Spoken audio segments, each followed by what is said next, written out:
really think that a charm school, again, is so necessary because I've grown, I've matured, and there are choices and decisions I was making back then as a 30-something-year-old woman that I would not make as a 55-year-old woman.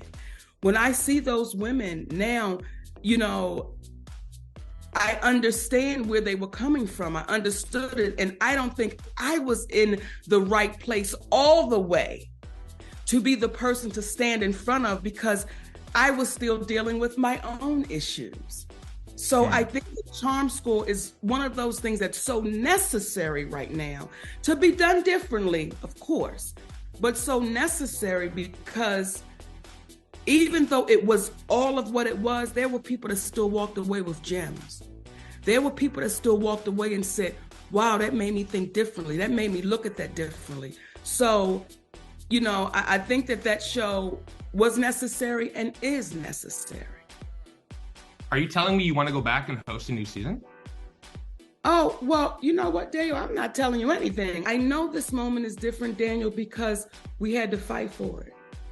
We had to take a stand for it. We had to speak out loud for it.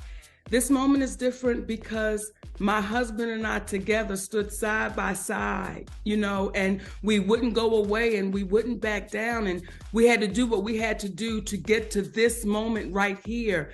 And for my husband and I, for years, because we kept saying, we're going to get the special. We're going to get the special. So for years, we were working on this special and we were writing it, and I was taking it out and putting it up and, you know, working on it and bringing it back home. So April 4th, for my husband and I to sit down with our sons, and it'll be the first time they've ever seen their mommy do stand up and know that their parents did that right there. I used to go to this club in Baltimore called Buns, right? And when you went to Buns, I saw the most beautiful drag queens. I saw the most beautiful transgender before we knew what the word transgender even was or meant. I saw people be free with no apologies. And I've always thought that that was something to be celebrated, because you have so many people that live a life of secrecy and they can't be free to who they want to be. So when I saw that community, it just made me embrace it. Like, wow, look at this freedom.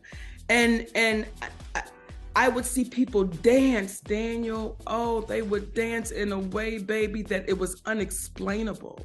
And they treated me like I belonged to them.